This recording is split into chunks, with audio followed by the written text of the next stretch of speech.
What's going on, guys? So we're going to take a look at Fubu. Adjusted loss widens, so forth and so forth, blah, blah, blah. You guys already seen the headlines. So what we're looking at, shares fell, in the after hour session. So we're down from $4.12, which is already a complete destruction and massacre on this stock, all the way down to in the after hours, $3.67, lows of 362. What are we really looking at here, guys? The small caps and a lot of these meme stocks and a lot of these super mega high growth stocks and these COVID stocks and stay at home stocks, they've been in a bear market for over a year. Let's be realistic about this.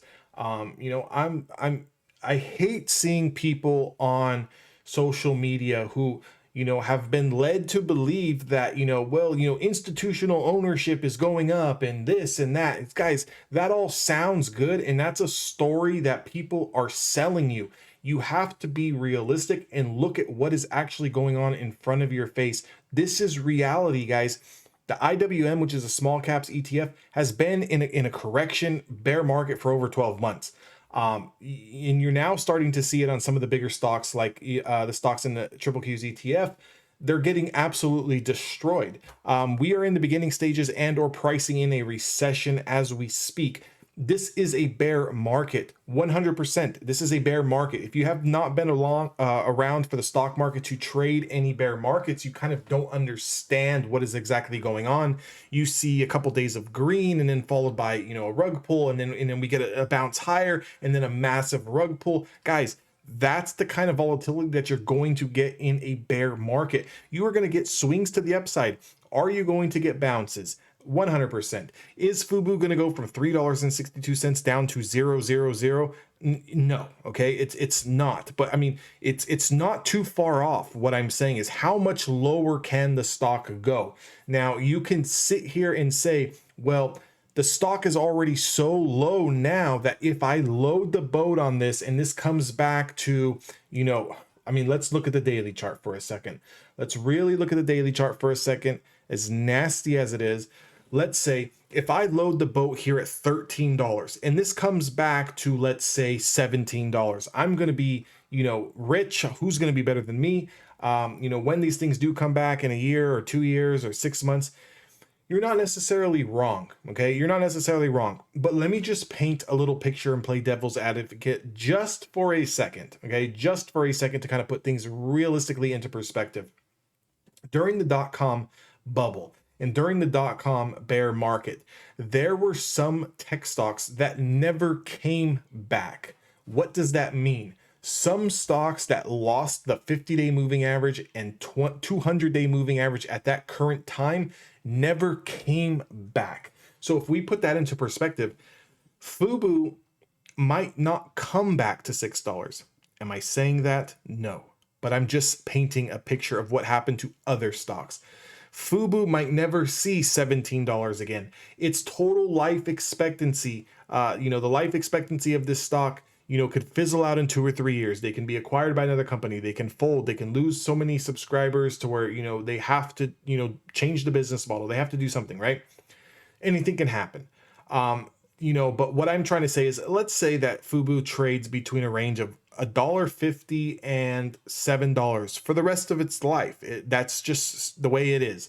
If you take a look at the penny stock market, those stocks did not come to the market as a penny stock. They did not IPO at 69 cents. They did not IPO at 55 cents. They did not IPO at $1.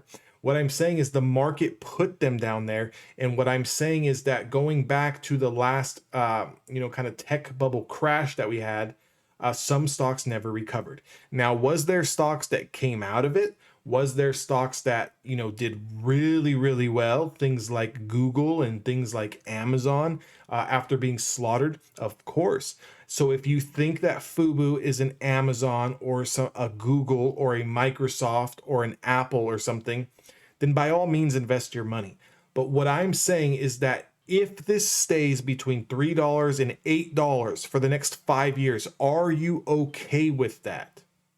Because there is a high probability that some stocks, and I'm not just saying Fubu, but some stocks could do that. That's one thing that, as a money manager, meaning you managing your own money, right? If you're not paying someone to manage your funds for you and you are money managing your own capital, then as a money manager of your own account, is that worth it? Is it worth it to put $50,000 into a stock like Fubu at $3 or $4 if it's total life it's going to trade between $3 and $8? Is there enough meat on that bone for you to be able to get in and make some money? Now, will you make some money on, $50,000 investment if it goes up $3 or $4? Of course.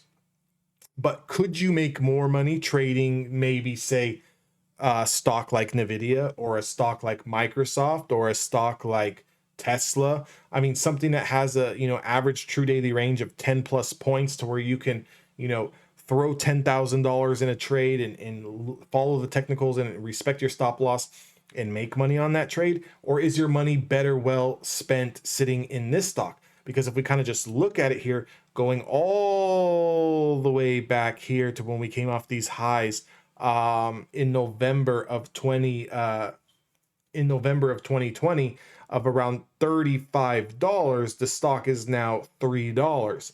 Now, I know that there was people trapped here. I also know that there's people trapped in the 20s. I also have talked to people who are trapped in the 10s. So even if you have averaged down some and maybe your average price is sitting at around $7 to $9, well, what if it takes 1 year or 2 years before it comes back to $7 or $8 or $7 or $9? Are you going to be okay with that, having that money sit there?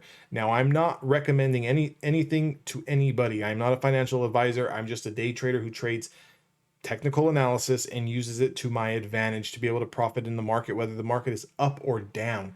But what I'm saying is, let's say someone does have $50,000 in a stock like Fubu. Is it the smartest investment to keep averaging down? Is it the smartest investment to keep continuing to dollar cost average this stock into the ground versus trying to figure out a way to hedge this position or trying to take some of that capital, and I'm not saying all of it, but trying to take some of that capital and maybe day trade your way out of this hole that this stock has put you in? That's all I'm saying, guys. Big macro picture. Fubu does not go anywhere until it gets over $6.50. That's its 50-day moving average as of now. $6.50 definitely has room back up to 10. That is your macro trade. If you are looking for a trade on Fubu, just hang tight until it gets over 650, and then you got about a $3 trade there between 650 and 950.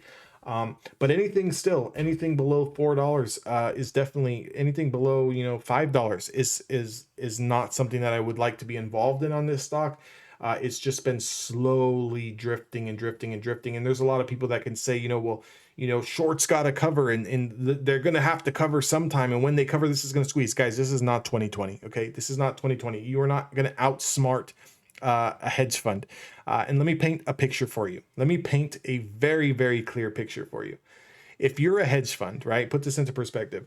If you're a hedge fund manager, are you going to be short, $1 million in Fubu at $3 when our floor is zero, right? Now, I'm not saying it's going to zero, but there's $3. There's $3 worth of room. Okay. There's $3 worth of room there. Now, do I want to short for $3, or do I want to get short on a stock like Tesla that potentially can drop $50 in a day? Or do I want to get short a stock like Nvidia that can drop $10 or $15 in one single day? Why do I want to slow burn a stock from $3 down to $2 when I can make $15 shorting another stock in 10 or 15 minutes in 2 or 3 hours? Think about that for a second before you start to think about shorts have to cover, and and before you think about it's hedge funds who are holding this thing down. Guys, it's not hedge funds who are holding this thing down. No one's buying the stock. That is what it is.